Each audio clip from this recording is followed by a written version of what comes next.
Millennium actress follows the story of Chiyoko, an elderly retired actress who recounts her life story to a documentarian and their cameraman.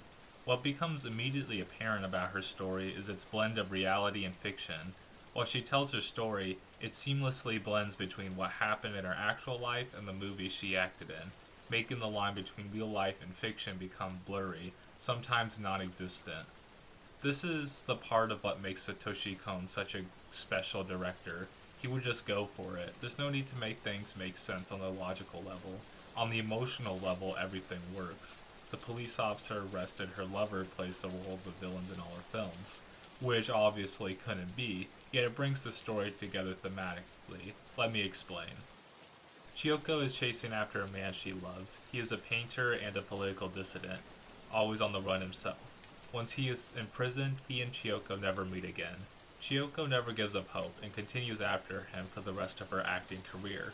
That is until one day when she realizes she is no longer the same person that he fell in love with. After this, she lives a secluded and quiet life away from everything. There is one line at the end of the film that explains this movie. Her statement that it doesn't matter so much whether or not she does find him again, but that she was in love with the pursuit, in which case she was in love with the dream of that man. As long as she was in pursuit of him, she was living. It is said multiple times, after all, that her love for him kept her young. Her life was filled with excitement and hardship. But when she temporarily gave up on that pursuit and married Junichi, that's where she falls into a mundane life working as a housewife and losing her sense of agency and her personality. When the key is returned to her and she hears about the supposed whereabouts of the painter, she takes up action in her life again. I want to connect this to other themes apparent in this film. Chiyoko was born during the Kanto earthquake, one of the major events of Japanese history in the 20th century. As such, we see her live through other major historical events as the film continues. Despite this past being in such turbulent times, Chiyoko doesn't separate her fondness of it, her nostalgia. Yes, it was pretty chaotic, but it was her past. It was the time when she was youthful.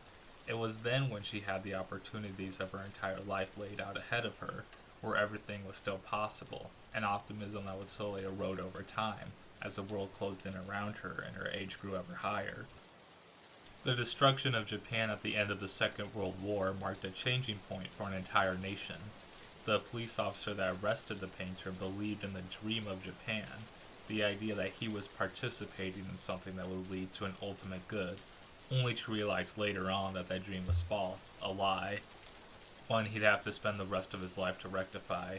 Yet as he stands and tells the story of the shameful things he did for nationalism, behind him are posters of movies romanticizing the war. Movies are dreams too, as fictional as what we think of what tomorrow will be like. What films look for, or what they cling on to, are not necessarily good within themselves. The life of Chiyoko is met with contradiction. The dream itself is fictional and unattainable. Whether she knows it or not, the painter had been dead for years before the war had even ended. She is running after someone who is no longer there. But when she forgoes this pursuit, she forgoes her career as well.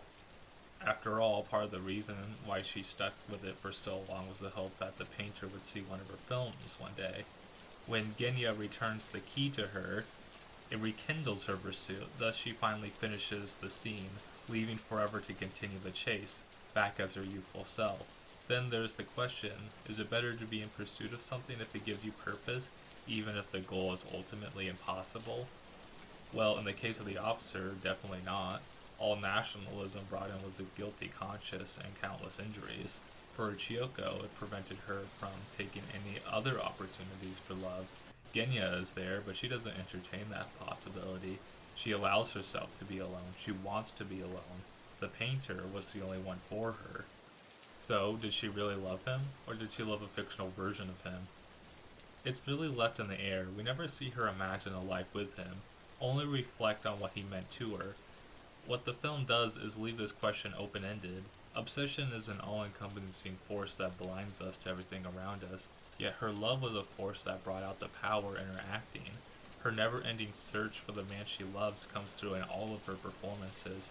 Even from the very beginning, she wouldn't have had it without the painter. When she gives up on that pursuit, she can't continue acting. It wouldn't be real anymore. It would be wrong to say that her life was wasted in this pursuit. It was her choice, her life, the only one she got to have. No one could have lived it better than her.